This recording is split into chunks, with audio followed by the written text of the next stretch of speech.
momento ideal de avançar com isso. A gente trouxe aqui 6 sinais de que sua empresa precisa de um BPO.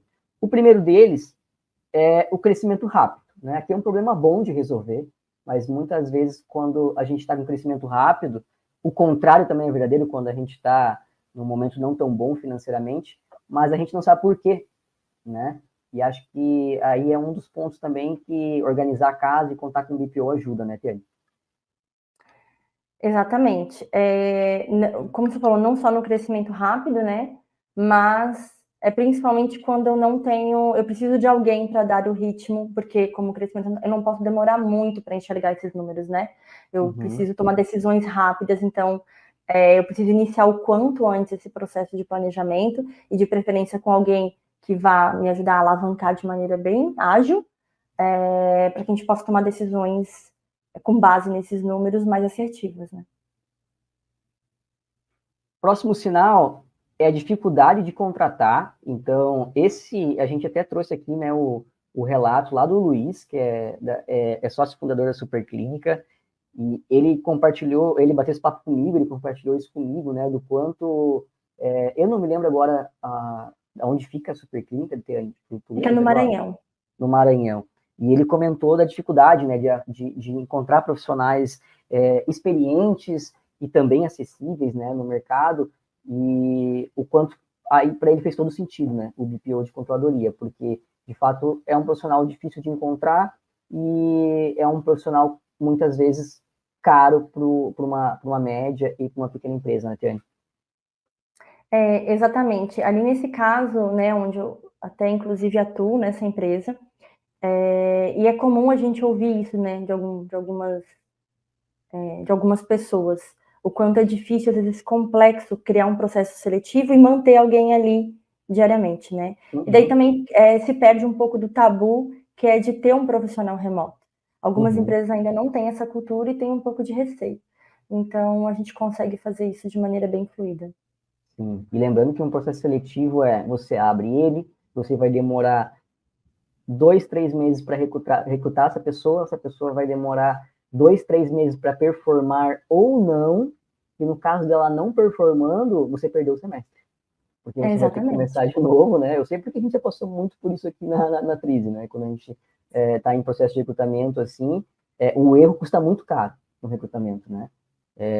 Então, acho que esse é um dos pontos que é um sinal aí que está difícil, pode ser o momento de avançar para um BPO. E o outro são os dados não confiáveis, né, Tiane? Daniel, eu acho que às vezes esse deveria de ser quase que o primeiro lá. É verdade. Porque se eu não tenho dados onde eu possa confiar, eu estou numa fase um pouco anterior lá daquela da modelagem, né? Eu tenho que primeiro entender que eu vou levar um tempo até parametrizar tudo isso na empresa para depois iniciar um processo. Até porque quando os nossos dados não são confiáveis, esse processo de implantação ou de modelagem financeira, como a gente chama, ele costuma ser muito demorado. E às vezes a gente leva um ano, já aconteceu, né, de levar um ano e a empresa ainda não ter fechado um ciclo orçamentário por falta de confiança nos dados. Então, é importante que, de repente, seja necessário, às vezes, até a contratação de um serviço pontual, né, para que coloque essas coisas em dia, para daí sim iniciar um processo, né, de controladoria. Sim, tanto que o serviço de modelagem financeira é um serviço também que a gente passou a ofertar, né? Porque a gente viu o quanto isso é comum, né? Exatamente. Então, é bem importante mesmo. O próximo sinal que você pode analisar na sua empresa aí é se você precisa de uma reestruturação financeira mesmo, né? Se os seus processos, maneira como você lida com o financeiro não atende mais o tamanho da sua empresa ou as suas necessidades atuais, né, Tiane? Isso também tá um pouco vinculado ali aos dados não confiáveis, apesar de a reestruturação financeira, a gente não está falando apenas de dados, né? Mas às vezes de time. Já vi empresas que começou do zero, demitiu todo mundo do financeiro e começou do zero, ou teve uma mudança muito drástica, né, na estrutura administrativa do negócio, às vezes com demissão de CEOs, de CFOs. Então, é um momento muito crítico do negócio para você focar na análise dos números e junto com outros fatores que a gente está encontrando aqui, né? Porque o foco do dono, do diretor, do CEO ali, é realmente encabeçar essa reestruturação. Então, ele não tem como se dedicar ou delegar ou garantir que o processo de controladoria vai fluir, né? Que eu acho que é o próximo ponto que a gente vai falar aqui, né? Que é Exato. quando o sócio e o dono, acho que invariavelmente isso acontece em algum momento, né? Acho que aqui é uma parte transitória do sócio dono colocar o chapéu, né, de controller e atuar como controller, né? E acho que aqui eu já gravei até alguns podcasts sobre isso, o sócio que sobrou para o financeiro, né? O sócio que não, aquele sócio que ele colocou o chapéu, colocaram o chapéu nele de controladoria e ele precisa atuar com esse papel, mas a gente sabe que o dia a dia toma conta, né, Tiane? Ele tem o poder de decisão, ele tem autoridade, mas ele não tem o conhecimento, às vezes, para conduzir. Né? E nesses casos, geralmente, a gente atua como um braço direito do próprio diretor financeiro, porque ele não pode deixar de tomar as decisões financeiras, mas ele também não sabe como avaliar isso, né? Nem como apresentar. Então, é onde o nosso trabalho acaba sendo bem solícito nessa fase. E o último ponto aqui, que eu acho que é super importante, a gente já falou do orçamento de gaveta, e esse é um antídoto aí para o orçamento de gaveta, que é a falta de ação em cima dos resultados. Né? É basicamente aquele caso, né? Eu planejo, mas eu não tenho tempo para avaliar os números, para extrair os dados, para fazer a aferição dos resultados e nem para analisar.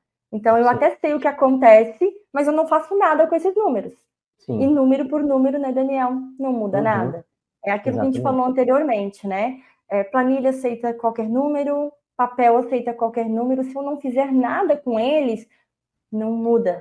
Não muda o negócio, né? Se não houver ação em cima desses dados, a gestão financeira acaba sendo ineficiente.